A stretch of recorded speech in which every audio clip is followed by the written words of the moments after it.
തിരുവനന്തപുരം കാട്ടാക്കടയിൽ JCBയിൽ നിന്ന് ഡീസൽ മോഷണം. JCB ഉടമ കുറ്റിച്ചൽ സ്വദേശി പ്രശോഭ് നെയ്യാർ ഡാം പോലീസിൽ പരാതി നൽകി. JCBയുടെ സമീപത്ത് പാർക്ക് ചെയ്ത ലോറിയിലെ ക്യാമറയിലൂടെയാണ് ഡീസൽ മോഷ്ടിച്ച വിവരം അറിയുന്നത്. തടയാനായി ശ്രമിച്ചപ്പോൾ ആക്രമിച്ചതായും പരാതിയുണ്ട്.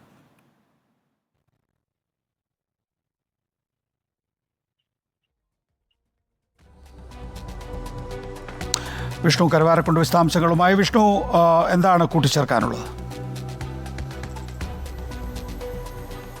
നികേഷ്, ഇന്ന് പുലർച്ചെ 5 മണിയോടുകൂടിയായിരുന്നു ഈ ഒരു സംഭവം അരങ്ങേറുന്നത്. പേഴുമൂടാണ് സംഭവം നടക്കുന്നത്. കുറ്റിച്ചൽ സ്വദേശി പ്രശോഭിൻ്റെ ഉടമസ്ഥതയിലുള്ള JCBയിൽ നിന്നാണ് ഡീസൽ മോഷണം നടന്നത്. ഇതിനു മുന്നേ ബാറ്ററി മോഷണം നടന്ന ഒരു സാഹചര്യത്തിൽ CCTV ക്യാമറകളൊക്കെ അടുത്ത് സ്ഥാപിക്കുകയായിരുന്നു.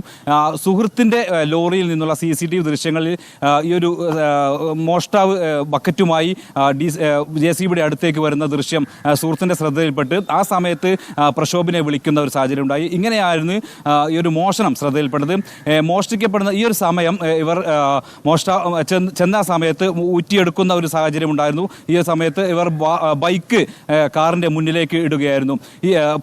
തടയാനായി മുന്നിലേക്ക് ഇടുകയായിരുന്നു. ഈ ഒരു സമയം ഈ ബൈക്ക് ഇടിച്ചു തെറിപ്പിച്ച് ഏകദേശം 2 കിലോമീറ്ററോളം ബൈക്ക് തെറിപ്പിച്ച് ഇദ്ദേഹം മുന്നോട്ട് പോയി.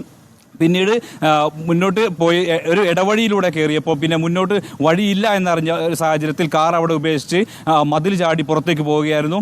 ഈ ഒരു സാഹചര്യത്തിൽ ഇവർ അങ്ങനെ ആയിരുന്നു പ്രതി രക്ഷപ്പെടുന്നത്. ഈ സാഹചര്യത്തിൽ പ്രതി ഉപയോഗിച്ച വാഹനം പരിശോധിച്ചപ്പോൾ അതിൽ നിന്ന് ഈ ക്ഷേത്രത്തിൽ നിന്നുള്ള വിഗ്രഹത്തിൻ്റെയും അതുപോലെ തന്നെ ആഭരണങ്ങളുടെയൊക്കെ കാണാൻ സാധിച്ചു. ഇങ്ങനെ പോലീസ് സ്റ്റേഷനിൽ പരാതി നൽകി നെയ്യാർ ഡാം പോലീസ് കേസെടുത്ത് അന്വേഷണം ആരംഭിക്കുകയായിരുന്നു. അതുപോലെ തന്നെ ഫിംഗർ പ്രിൻ്റ് അടക്കമുള്ള പരിശോധനകൾ തുടർന്ന് നടക്കുന്നു.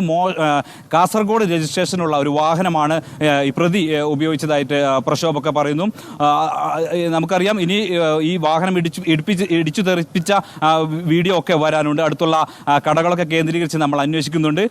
പുതിയതായിട്ടുള്ള വിവരം എന്ന് പറഞ്ഞാൽ ഈ ഒരു വിഷ്വൽ കിട്ടുന്നതോടുകൂടി പൂർണ്ണ വ്യക്തതയുണ്ടാവും. ശരി, വിഷ്ണുവാണ് വിശദാംശങ്ങൾ നൽകുന്നത്.